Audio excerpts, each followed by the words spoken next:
All right, let's call this meeting to order. Roll, please. Showalter. Here. Myers. Howard. Here. Redmond. Here. Thompson. Here. Please join me for the Pledge of Allegiance. I pledge allegiance to the flag of the United States of America and to the republic for which it stands, one nation, under God, indivisible, with liberty and justice for all. All right, good evening, everybody. Do we have anybody signed up for public comment this evening? No? Then let's move on to our consent agenda. We have A, the 7/3/2023 Commission meeting minutes, B, the 7/10/2023 special work session minutes, and C, appropriation ordinances 2023-14, 2023-14A, and 2023-P14. Any questions, comments, or concerns on any of those tonight? I'll move to approve the consent agenda, items A, B, and C. I have a motion by Commissioner Redlin, Second. second by Commissioner Showalter. Any further discussion? Roll, please. Howard. Yes. Redmond. Yes. Myers. Showalter. Yes. Thompson. Yes. Okay, we have no presentations or proclamations or ordinances. We'll move on to formal actions. We're going to skip past the audit report for the time being. We're still waiting on the auditor to show up. So let's move on to B, the playground shade project. Kent, you're up. Staff was approached by Paige Eli, who I think just arrived at the meeting, asking for or requesting that a shade structure be built over the playgrounds, playground equipment in Stever Park or in Gulick Park. I asked her if she could present the information to both, first to the park board. She did come to that meeting a couple weeks ago and presented the information. She also completed this brochure that was included in your packets for information on it. The park board at that time, they asked some critical questions, and they were in support of the project. And after the park board approved a recommendation to the city commission to go ahead and recommend that we do submit a grant application to the Sherman County Community Foundation. I'm trying to say it too quick. And possibly other sources that Paige had been contacted by. Paige had also reached out to a Sherman County Community Foundation member about the grant possibility. And Mayor, if I could, I would ask Paige to come forward and give a little information as well. Please, if you would just walk over here to the microphone down there and just introduce yourself. Hello, my name is Paige Ely, and the reason this all kind of came about is we were out of town and we had went to a park, and I believe it was in Great Bend, and it had all the play equipment was shaded. And it was a very good experience. My son, my grandmother, they both really can't do the heat well, both for different reasons. Even people have had heat strokes at work, things like that. Everybody has their own reasons, and I'm like, it would just be really awesome to bring something like this to Goodland. And it also not only benefits like the people that are using it, but it also benefits the structure itself. If you look at even Gulick Park, how sun faded it is. These type of shades help the longevity and the colorfulness of the playgrounds and the equipment underneath it. So I initially just reached out to the Sherman County Community Foundation when Jaleesa had put out an email saying that they were looking for projects in the community. And I said, hey, this is my idea. Like, what do you guys think? They're like, absolutely. But, you would need to team up with somebody such as the city or something like that. And that's when I had reached out.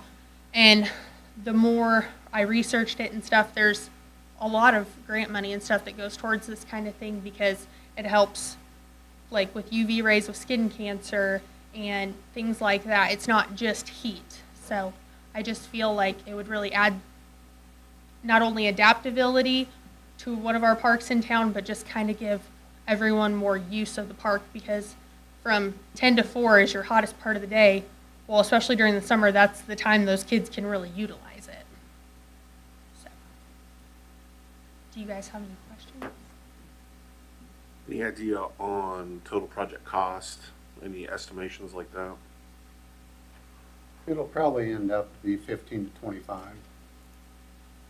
It may be less than that. That's probably a conservative estimate, but And that's for both parks or just for one? just for one. And depends on the size of the material. I did get a reply from one of the vendors. I haven't reached out to him as yet, but by email, just a reminder that need to keep 6 foot from the structure and 7 foot above the tallest part of the structure, so people don't jump up and, hit the structure or the posts on the side. You got to have them a safe distance away. So it ends up to be a larger structure than the playground equipment itself, obviously, in size. Do we have any idea how long a structure like this is intended to last? Well, and then that came up at the park board meeting as well, and we have the shades at the pool area, and they've been there for about a decade already, is what I've been told. And they don't look any signs of slowing down. Also, at a previous city, had some shade structures. This was at a pool as well, and they have been up for about 20 years now. So they're pretty good for 20 to 30 years as far as the actual fabric, at least. The posts themselves, they're going to last much longer than that. So, So it's just be like replacing the mesh yeah, more than anything. yeah. Well, I for one think it's a pretty cool idea. Just looking at the picture, I mean, it's just having a giant umbrella over the top of your playground equipment basically is what it is, and that's especially this time of year, something like that would be very beneficial. Well, and even after initially reaching out to the Sherman County Community Foundation, another person in the group got my basically request, and she followed up with me after I'd already started meeting with Kent and was like, please, as a mother on this, please pursue this. This would be amazing in our community. So, and everyone I've pretty much talked to, both old and young, said that it would be nice to at least have that option. That's why I wasn't necessarily saying, every park needs it, because there is some parents, that want that full sun and things like that, but it would at least be nice to have at least an option of a shaded play area.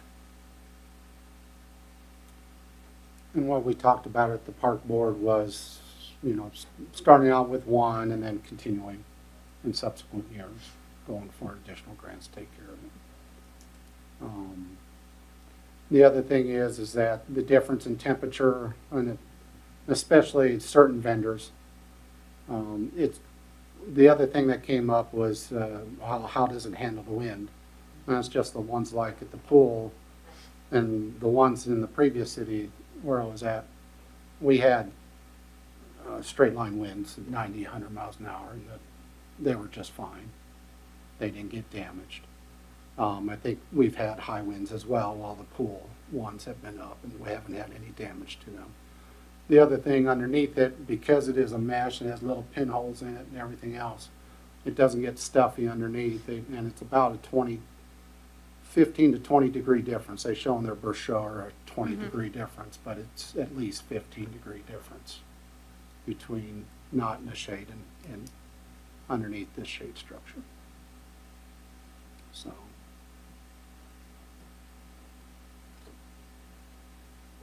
Anybody else have any more questions for Paige? I don't think it's a great idea. I think we need to do whatever we can to help with the grant application and try to help get that moving. Second that. Sounds good. Thank you, Paige. Thank you for your time. Thank you. So we just need direction at this point, correct? Yeah. Yes, sir. And I feel like consensus is to go ahead and move forward and see what we can do.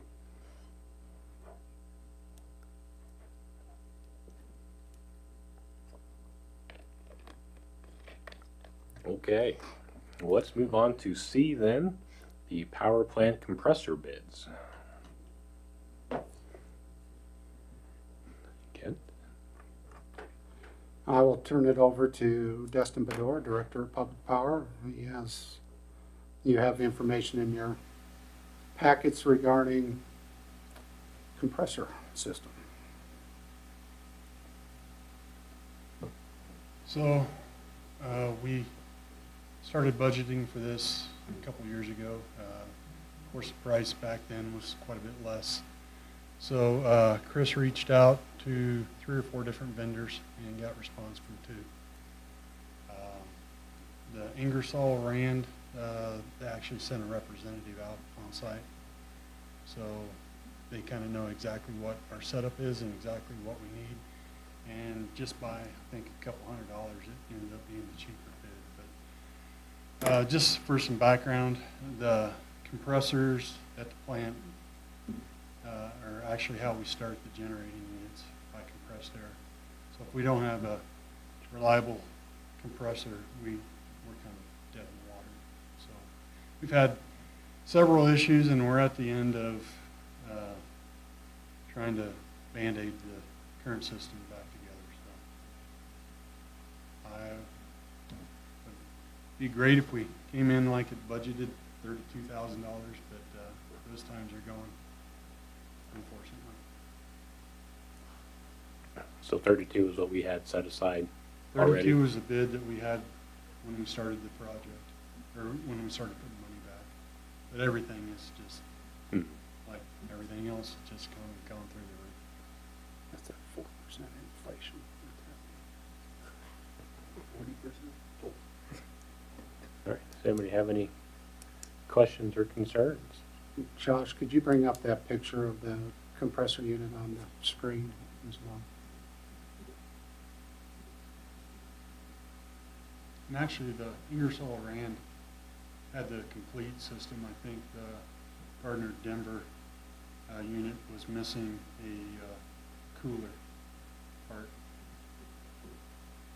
So, Yes, sir.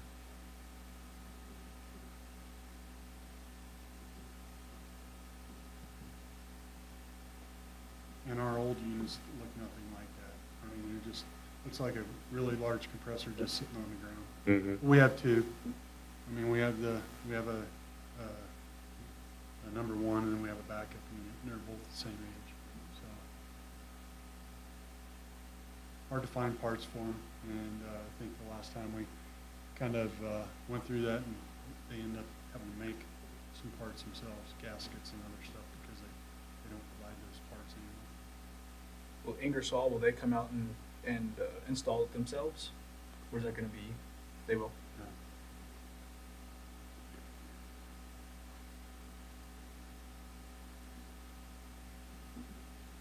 Do they have pretty good service warranty on them then too? Yeah, I think it'd be better than what we had, and I'm trying to think when the last time we replaced those, but, yeah, it's top brand. I mean, it's,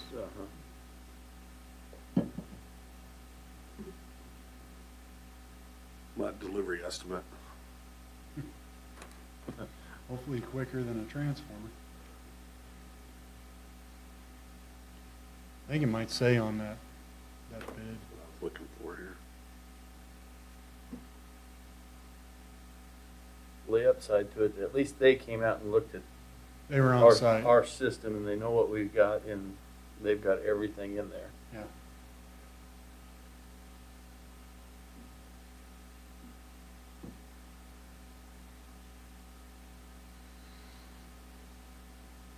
And we did have to contact them because their bid fell a little bit short of this meeting, and they were able to go back, and I think the bid that they put in to extend it was actually like within, like, I think Chris said a couple of dollars from what their other bid was. It was actually a little bit lower, so. It keeps our money in Kansas too, so, That's right. No, you know, okay. yeah. Never mind. Yeah. It's finding them to fine print within a reasonable time. Yeah. Whatever that may be. That's all over the board with stuff. I've seen it with different companies, like with the transformers and poles. I guess, question on that then is if it does turn out to be a considerable amount of time, are you still okay to keep running that one for a few months or? Yeah, I mean, the issues started like about a year and a half ago, and it's just at the point where I think if we just keep pushing it, you know, further down like another year or whatever, I think we're gonna get into that point to where reliability on our compressor is gonna be an issue. I think we're okay right now. We need to get it switched out. So, I mean, if it's 8 weeks or 12 weeks, we did just do our capability testing, so I mean, we're past that point. So, I mean, right now, we're just maintenance runs, which are, you know, 3 units a month, so. I do see on the other one, theirs is 24 to 26 weeks lead time, they say. So I don't know if this one would be. I think when similar. I looked back on that, one of the earliest was like October something, and then the latest was like 2 weeks before Christmas.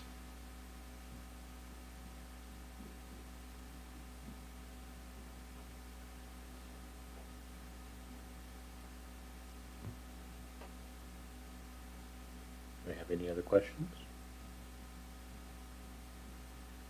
Make a motion that we go with the bid from Ingersoll Rand in the amount of $42,274.87 for the air compressor. I'll second that. I have a motion by Commissioner Showalter and a second by Commissioner Redlin. Any other further discussion? Roll, please. Showalter, Yes. Howard, Yes. Redlin, Yes. Myers, Thompson. Yes. Thank you. Thank you, Dustin. Thanks, Dustin.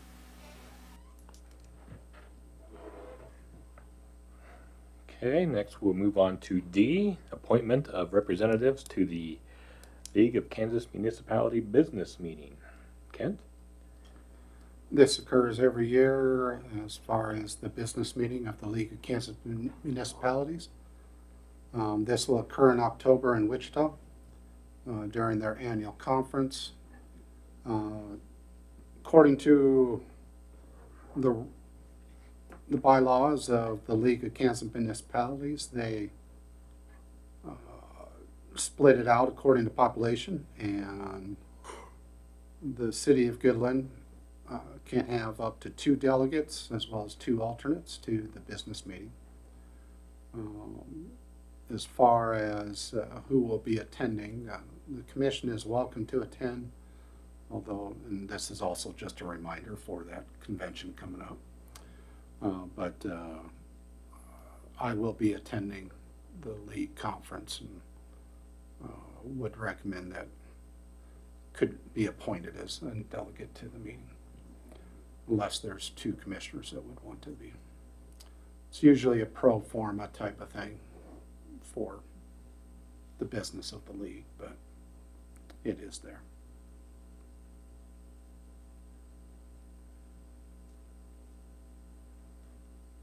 Well, do we have any commissioners here who know for sure that they will want to attend the meeting?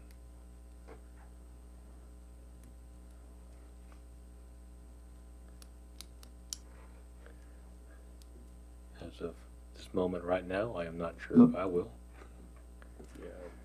People aren't jumping up. When do we have to know? Is it tonight? No, it's by September. Okay.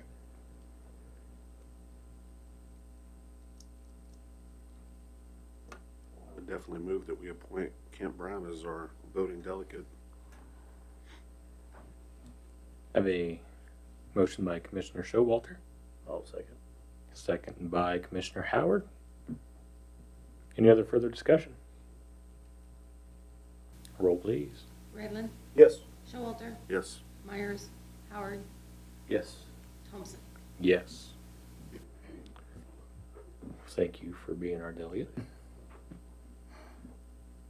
for volunteering. You're welcome. Okay, well, let's move on to discussion items, starting with A, our 2024 budget review, or more specifically, the resolution regarding the R&R rate. Kent? As a result of the meeting over the last 3 meetings, we've discussed the budget. To meet the same ad valorem rate as the 2023 budget, what the budget that the staff had presented to you, we stated that needed to be $329,000 in cuts or additions to revenue. To meet the projected R&R, there would have had to been $567,000 worth of cuts, or somehow an additional $567,000 worth of revenue. At the second budget meeting, which was on July 3rd, staff prepared a list of cuts to the following funds. They included $326,000 in the general fund, which was about $53,000 more in revenues, either in 23 or 24. They were in a combination of the 2 years. And $272,821 less in expenditures.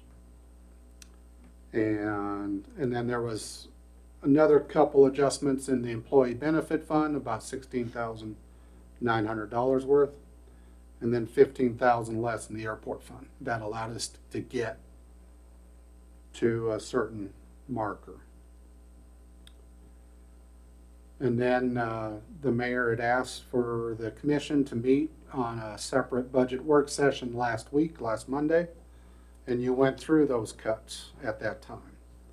And the directions from the commission at that time, the city commission agreed on a number of items to put back in the general fund budget. The end result was about $86,000 worth of items put back in, as well as changing the amounts received from the utility funds, which obviously affect the utility funds, but it was just the minor amount that had been changed. So consequently, the proposed budget given to you after the commission's direction at the budget work session last week has the mill levy set for 50.167 mills, 50.167 mills. An increase of 1.291, so just over a mil over the 2023's budget's 48.876. And back in line with what on the graph that we had seen last meeting or 2 meetings ago for the last 20 years or so. The one question I wanted to ask, or a couple different questions as before the resolution is considered. One, after having a week away from it, do any of the commissioners have any additional changes that they would like to see made to the proposed budget?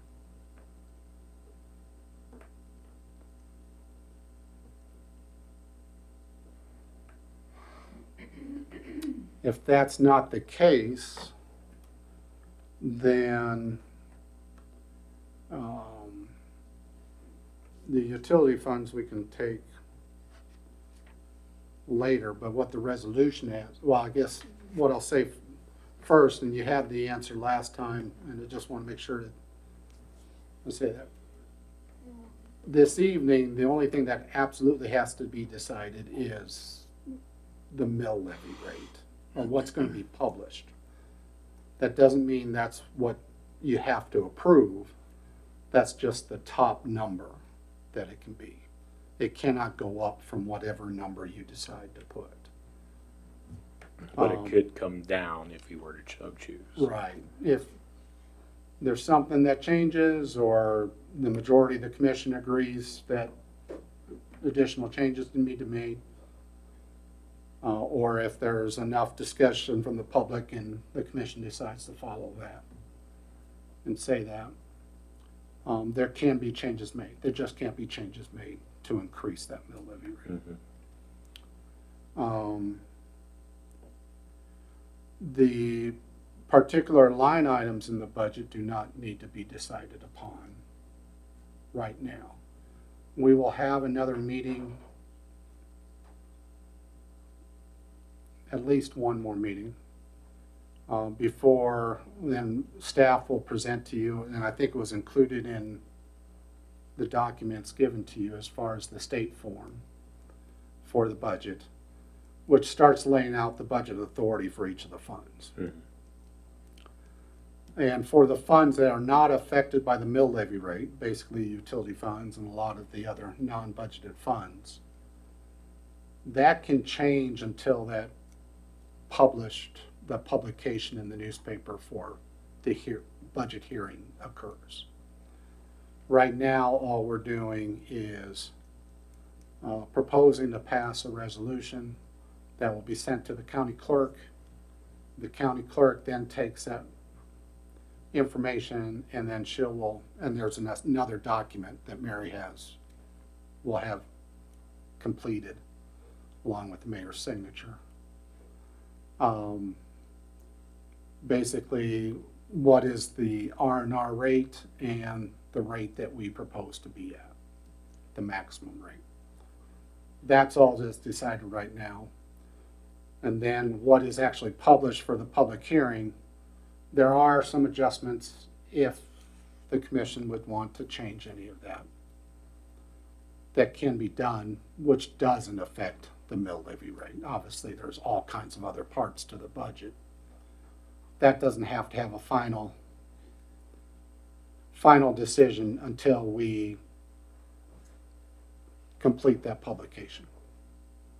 So I just wanted to separate those two things for you. Okay, thank and you. let you know that.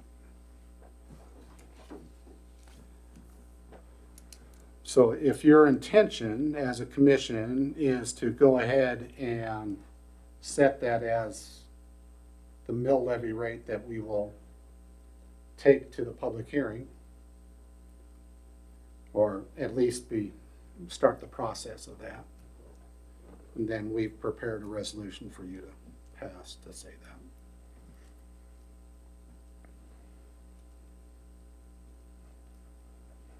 So I guess main question is everybody comfortable with the mill levy being where it is, where we can spend up to that amount, but not over? I'm fine with that. It's a decent number. We spent a lot of time discussing that and going over it the last few meetings, so I'm pretty set there. So I'll make a motion to approve resolution 1650, notice to exceed the revenue neutral rate up to 50.167 mils. Have a motion by Commissioner Howard, I'll second that. second by Commissioner Redlin. Any other further discussion? Roll, please. Showalter, Yes. Myers, Howard, Yes. Redlin, Yes. Thompson. Yes. Thank you. Thank you.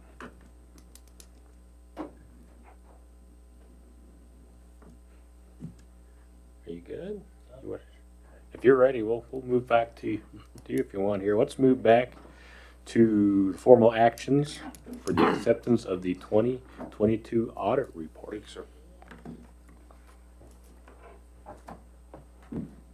Thank you, sir.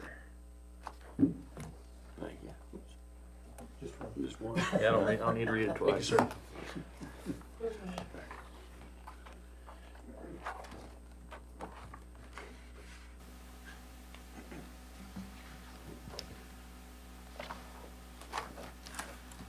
Thank you for giving me a little extra time to get here. Not a problem. Hope We appreciate everybody's well. If you turn to the past the table of contents, the independent auditor's report. As you know, you vote on each year to do a statutory basis financial statements. But because these are a matter of public record, we actually have to tell you that you're not in accordance with general accepted accounting principles, but you already know that. So really, the paragraph that you want to see is the unmodified opinion on regulatory basis, which basically tells you that based on statutory basis, your financial statements are fairly presented. They're just not in accordance with generally accepted accounting principles. Your responsibility is make sure that the financial statements in accordance with statutory basis are fairly presented. Our responsibility is to exercise professional judgment, identify and assess the risk of material misstatement, obtain and understand the internal controls, evaluate the appropriateness of accounting principles, and conclude in our judgment that there are no conditions or events that would preclude you from being at least going on for one more year. And we know you've been here for centuries, okay, so. But we have to still say that. Hopefully, we can get one more year out of it. Yeah, one more year. There is a lot of information that's in the back, up behind the footnotes. So we have to give you an opinion on the supplementary information, and that opinion is an unmodified or clean opinion on those financial statements as well. That's where the details at. Up front, so it's basically a summary. Now, the one thing that got added this year is because you had more than $750,000 in federal expenditures, we also had to add a schedule of expenditures of federal awards, and we also have a couple of report letters that go with that are in the back. That's what the last paragraph on that page is telling you. And when we get back here to the supplemental information, we also present the previous year, and we're just telling you that the previous year is also fairly stated in accordance with the statutory basis of accounting. Turn to page 4 and 5, we actually get to see all of the funds in a summary form, starting with unencumbered cash, showing the cash receipts, expenditures, and getting us to unencumbered cash, and then we reconcile that back to the actual cash balance by adding back payables and encumbrances. General fund went from $821,000 to $750,000, so it's down some. A little of that is due to the revenues were down slightly. Expenditures obviously offset, or were up a little bit, so that's the reason it's down for the year. And I'll get into more detail when we get in the back, but that's what that is. Your special purpose reports, special purpose funds went from $7.6 million to $8.4 million. Now, most of the special purpose funds went down slightly, except for the municipal equipment reserve and the capital improvement reserve. Those are due to the fact that there's transfers in and there wasn't as much expenditures as there was the year before, so that's the reason they're up. Also, the airport fund went up some. Bond interest is down a little bit, but you're making your payments on it, and we got a little ways to go on those. We'll see those in the footnotes. Capital projects went from $187,000 at the beginning of the year to $250,000. Most of that due to the ARPA money that came in that hasn't been expended yet. So that helped increase that. You're also going to see the airport improvement fund, and it shows a negative balance. That's due to the encumbrances. We have to encumber that whole contract, even though it's into this year that it's still being done. And as a result, normally that would be a statute violation, but it's not in this case because you have federal funds that are going to offset that, and you just haven't received those yet. So there's a footnote to that effect. Your business funds, from the operating standpoint, your electric fund is down some. Water utility is also down some, but I think your sewer, yeah, it's up a little bit, and solid waste is down a little bit. Your reserve funds, I think all except for sewer, no, sewer even went up some. So those funds are all up from a reserve standpoint, but down slightly as far as an operating standpoint. And we'll get into more detail back in the back. You have some trust funds.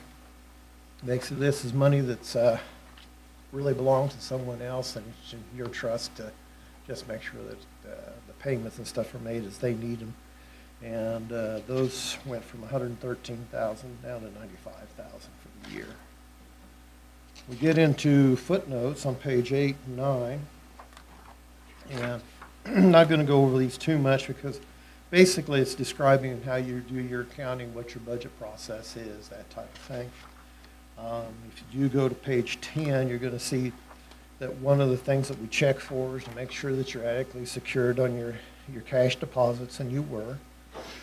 You do have the library that has, the museum, I guess, part of it, has a investments in some securities and cash, which they're allowed to do since they're not a part of you.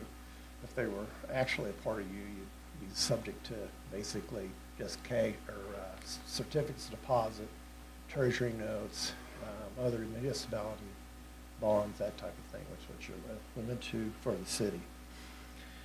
Under deferred pension or defined benefit pension plan on page 11, as I mention each year, I think it's the second to last paragraph, one of the things that the state does is they go through a process each year to determine how much they're underfunded, basically, in the CAPERS plan, and then they allocate that to everybody. So your portion of that is $2,228,757. That'll never be due all at once because what they're doing is trying to figure out how much would be due on a present value or a present financial statement by taking what's going to be paid over all those years to all those people and when they retire, and also trying to compute when they think they're going to pass away, that type of thing, and then bringing that back as a present value. So a lot of guesswork going in there, but also, you know, not everybody's retiring at once, and for the people who retire, somebody's usually coming back on. So you're never really going to have to pay that. So it's not actually shown in these financial statements other than this footnote as to what the liability is there. Long-term debt on the next page, you went from $4,900,000 down to $4,495,000. So you had your payments of $440,000 for this year, and as you can see, it's almost into the year 2036 before you pay off all of the bonds. 2017 actually pays off in 2027, but the 16 goes out there a little bit further than that.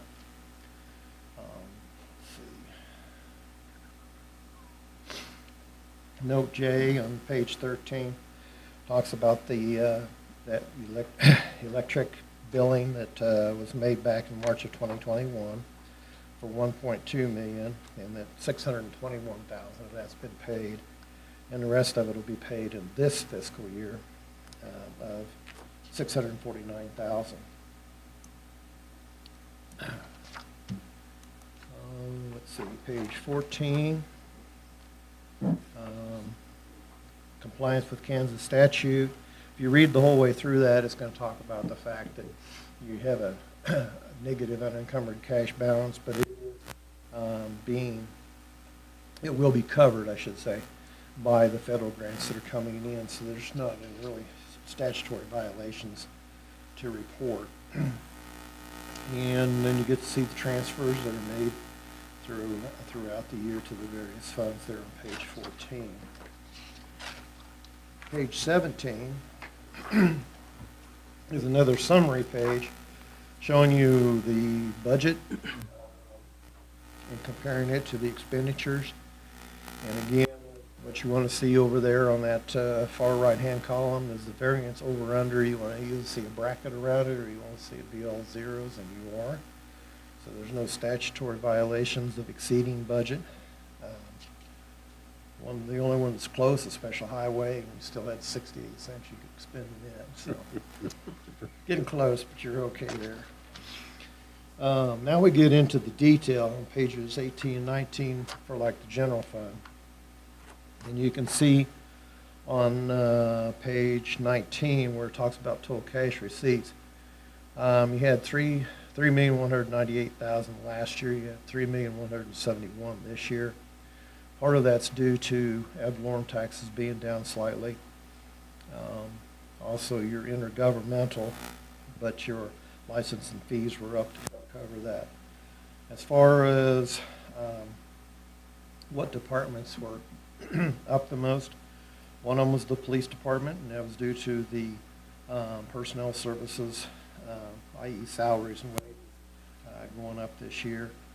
And let's see, I think building inspection was up, also due to salaries and wages being paid. Street and alleyways were up, mostly due to commodities, i.e. the materials they used to put down those streets and alleyways. And I think the other one, let's see, there was one more. Well, I guess all the rest of them, they're up some or down some, but within pretty much the ballpark of what they were the year before. After that, you get to the special purpose funds, starting on page 23, and really kind of talked about the first couple already as far as going being up and down. Self-insurance is another one of your big funds. Total cash receipts on it were $454,000 compared to $529,000, so you're down about $70,000 there, and your expenses were up about $99,000. So instead of seeing revenues over expenditures like you did last year, you're seeing a slight loss of $45,000 on it, but still in pretty good shape there.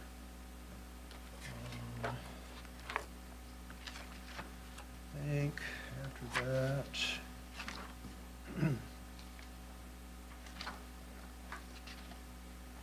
page 32 and 33, this is the two funds that saw an increase.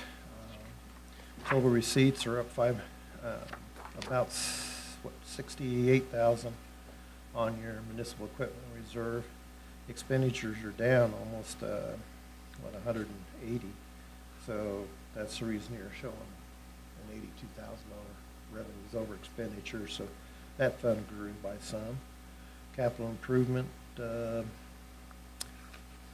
lot of operating transfers into it. Is the main reason it's up, and the expenditures were down. There wasn't as much expended. I think is that where you made the payment for the utility, the electric out of? That was one of the funds, I think, SURF. Right now, it's going into MERF, Okay. because we paid SURF back. Okay. Let's see, employee benefit funds, page 35. Revenues are down about $23,000 on it, but so were the expenditures. So you still had a slight loss in that one, but not quite as much of a loss as the year before, about $6,000 difference. It still has $194,000 carrying over into it. After that, let's see. Airport improvement program is on page 40. Your federal grants coming in that were $2.8 million. You had some transfers in there, $7,000. Capital outlay is $3 million.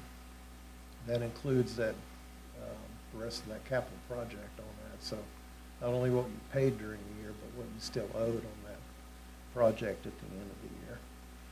In ARPA projects, you have the money some coming in, just some slight construction coming back out. So you have a carryover of $498,000 on that. Electric utility fund on page 43. You get to see that total receipts are up just slightly, about $67,000. And expenditures for production and transmission distribution are both up, as well as I think that commercial in general was up slight.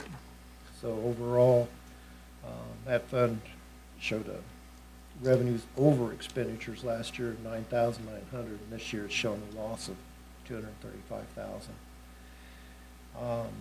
If you take the electric fund and the reserve, one of the things that I think I've talked to you about in the past is you should take the total expenditures, divide them by 12, and then times that by 3, and that's kind of what cash reserve you want to have in there. So I think you're kind of getting close. When you add the reserve, you're okay. Doesn't look like by the fund by itself, but then the reserve, you're in an okay position. Water utilities,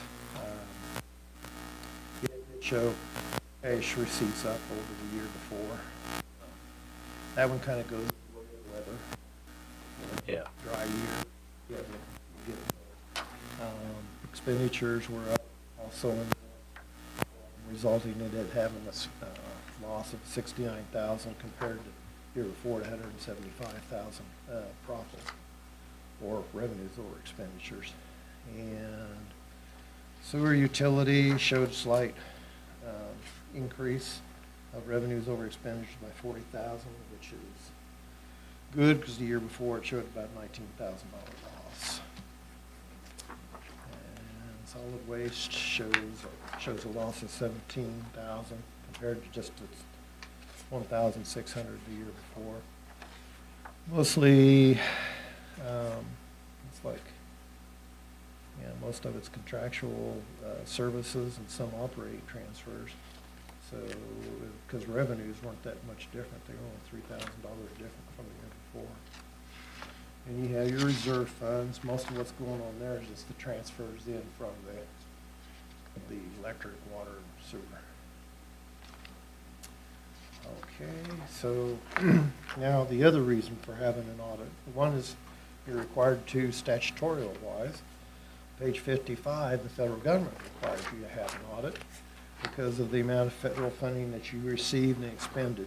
As you can see, you had $3,330,786 in federal expenditures. That requires us to do what they call a compliance or single audit.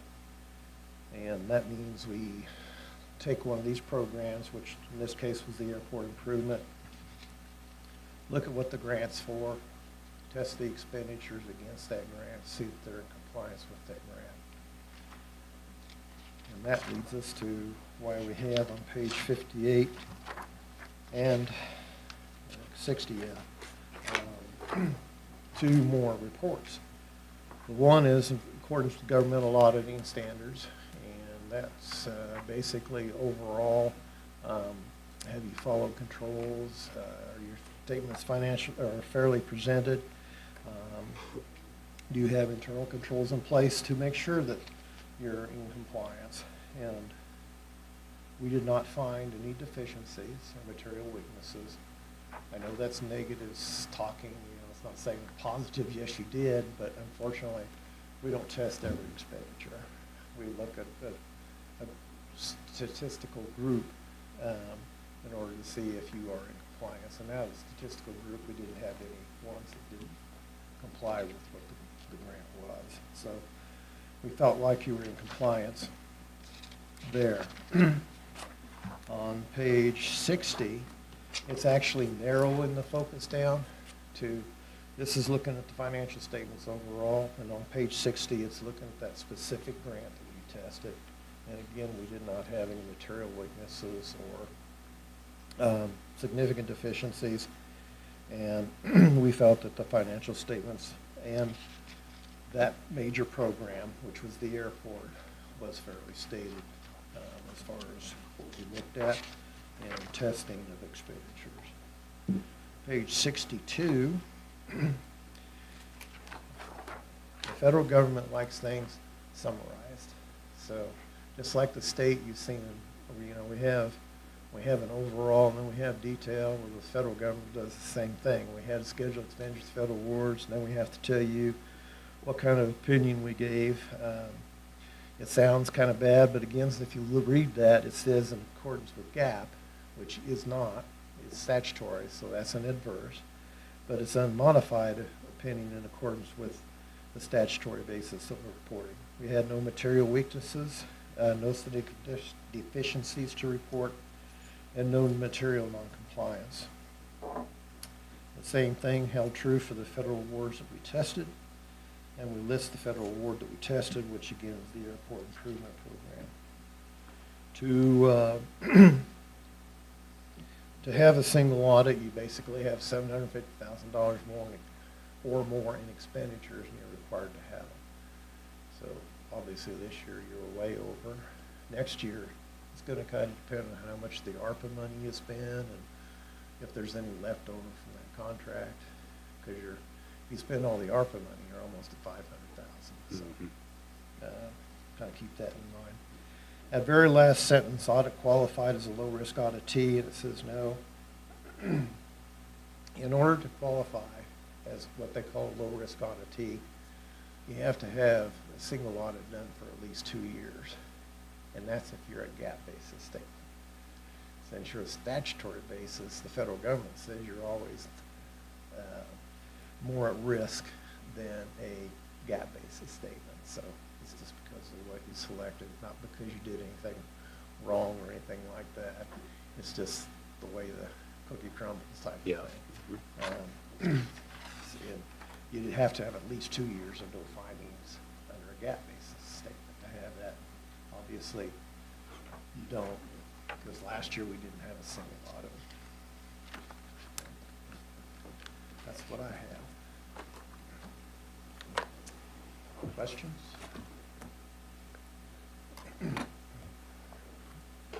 I mean, I always appreciate it when you come in every year and tell us everything looks okay. Always makes me feel pretty good.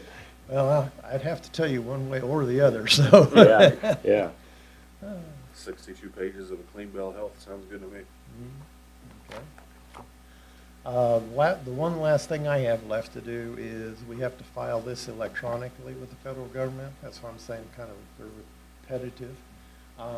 That's nothing that you're really going to see. It's mostly between Mary and I, but I need to get a DUNS number and a self-identification number, probably that the airport gave you, in order to do that. We put the information in, then she'll verify that it agrees to the audit, and then everything's done. We do send this on to the state already, so it's with the state, so. I believe all that information is in, because I got the email asking me to certify it, Yeah. and I can't. I was gonna give you this email that I got back. That's because you don't, we don't have those two numbers yet.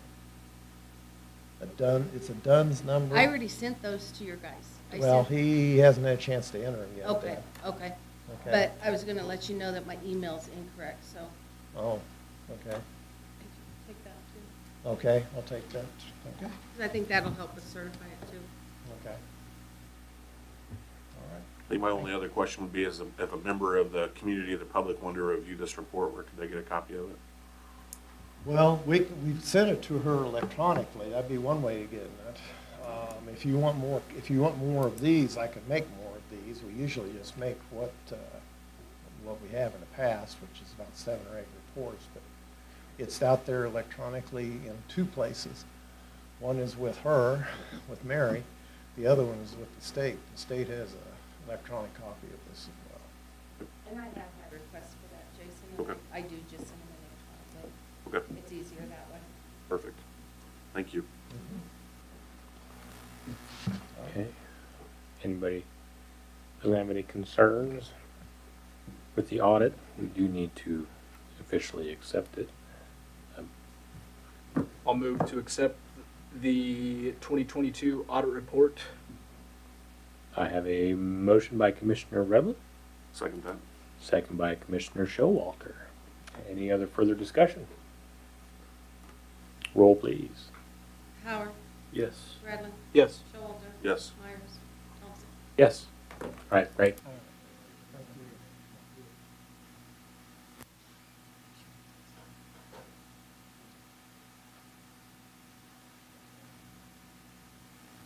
what I'm thinking.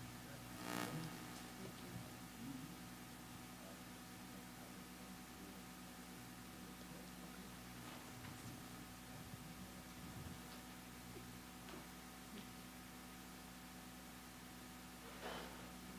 So this is just information as for now, because I did speak with the property of that trailer park, and they do plan on having it removed themselves. So as long as they themselves, then I won't have to bring a front of you guys for direction on whether or not to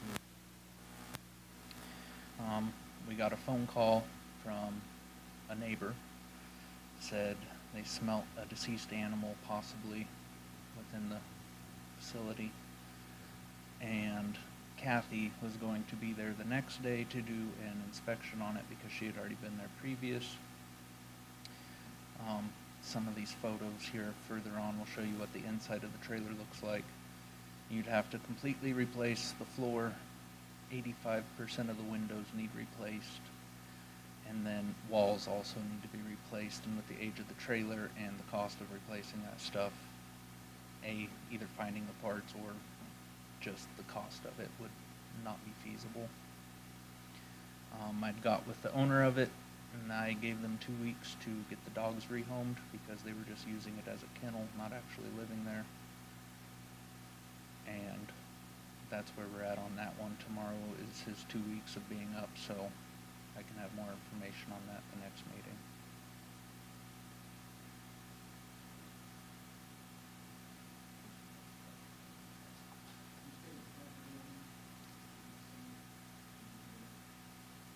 The property manager?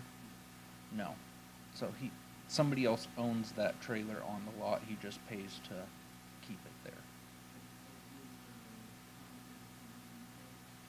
They have a company that was able to do it this Saturday, but they were waiting until after they got the dogs rehomed. So by next meeting, should be out of there.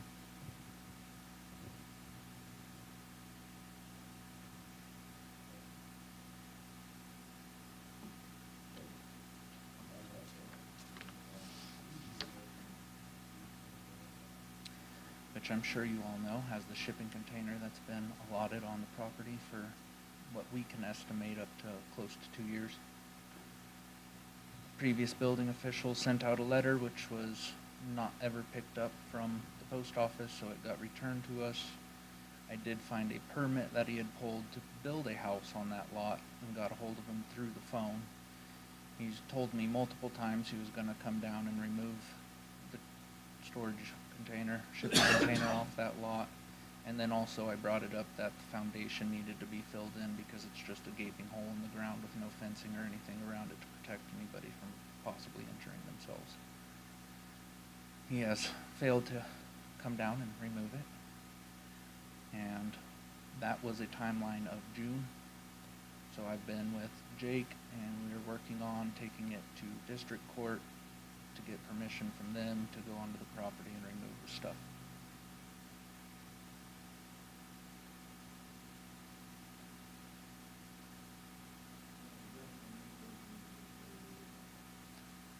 Yeah, I would be rather upset if that was next to me. And then a little report on the mowing. We've done 102 letters. I just sent out the next list to be mowed, which was 18 of them. So that brings us up to a total of 47 that we now have to bill out for mowing. Your neighbor.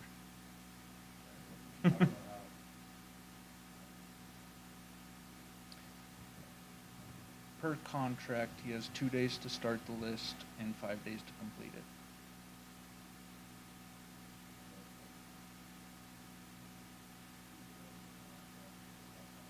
Eight inches. That one just slipped through the cracks.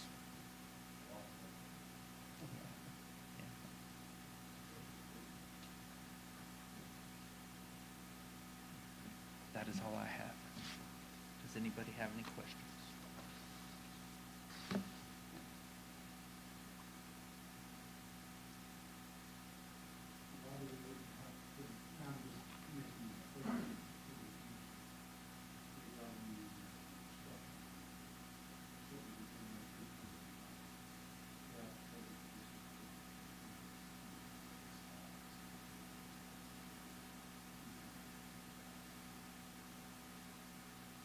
So ultimately, it's an important issue, right? If we file it in city court, the best we can do is treat it like a citation. You give them, if we can get the guy served, it goes out there, he receives it, he then has a court date. If he fails to appear, the best we can do is put out a bench warrant. If he lives in Florida, we are not going to go down to Florida to pick up a guy because he didn't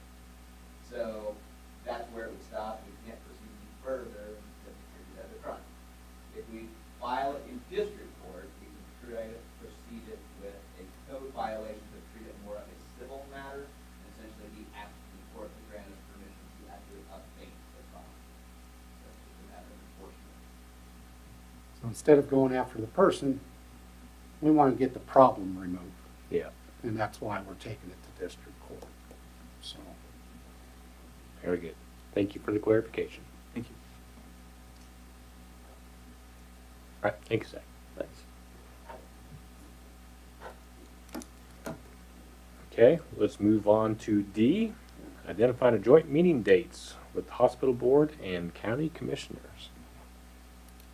I don't have good suggestions other than the second Monday of August, maybe, if we can try that.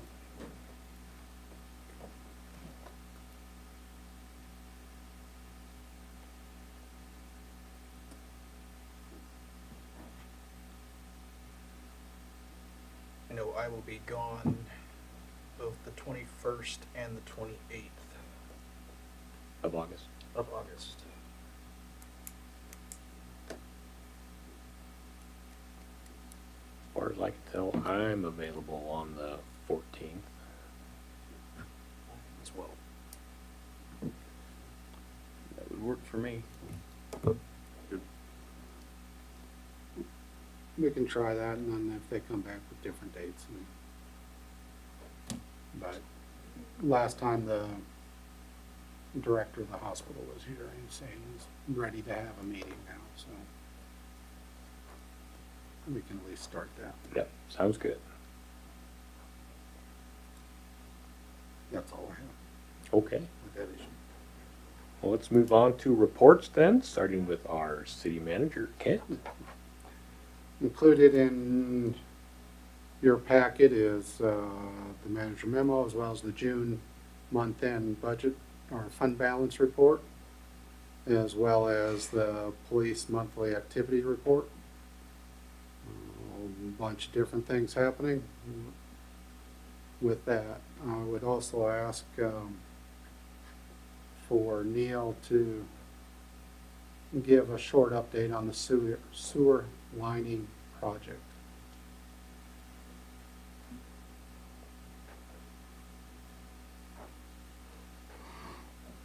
Sewer lining should be done either tomorrow or Wednesday. That is quite a process. If you have a chance to watch that process, please come out and watch it. I didn't know what to expect, and I watched the process, and it is phenomenal. And they do it so flawlessly, and it goes so quick that it's done before you know it, and then they go in and they cut all the current taps out, and the pipe is restructured on the inside, but they put that boot through with air pressure, and then they heat it up to a certain temperature, like it was 250 degrees, and then it has to set for so long, and then they start putting air through it to cool the liner down, and then they go in with a little robot and they cut out all the sewer taps that are in there, and it's phenomenal. It's a neat thing to watch. If anybody's got a chance, they'll be over on between 15th and 16th between Colorado and Texas tomorrow, and they'll be starting on that liner. But the liner comes out of the reefer truck, and as it runs through the machine, stuff's falling off of it, and I asked him, I said, what is that falling off? He said, it's ice. They have to freeze it, so when they get it in place, then when they start heating it up, then that activates the resin in it, and then it hardens, and it's really neat. So if you get a chance tomorrow, What time are they starting that tomorrow? I think they start like at 7 o'clock in the morning, or even a little bit early. What was the street again? Where are they at? It's between 15th and 16th, between Colorado and Texas, in that run. But it's quite a process. I've never seen it done, and thoroughly impressed from start to finish. Well, I'm glad it's going well. Yes, it is. It's going really good. They'll also be providing us a DVD with the video of the before and after of the line. And it really does make a difference. So, And they completed the school today. Yes, So- they cambered it. So the They- line that's underneath the school is now in much better shape than what it was. They camera, As far after as it left sets, after they go in, they cut all the taps in, they go in and they camera it to make sure that everything is the way it should be. And move on to the next one, but they can put in 2 a day, sometimes 3, but 3 is really pushing it on those runs.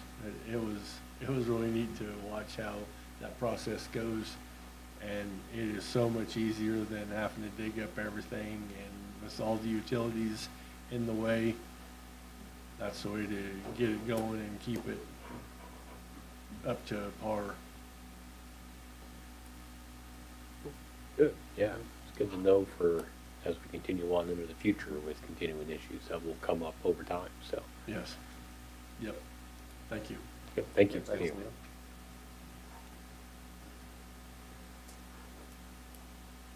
The only other thing is that the commission at their planning meeting said they wanted to do the community barbecue again.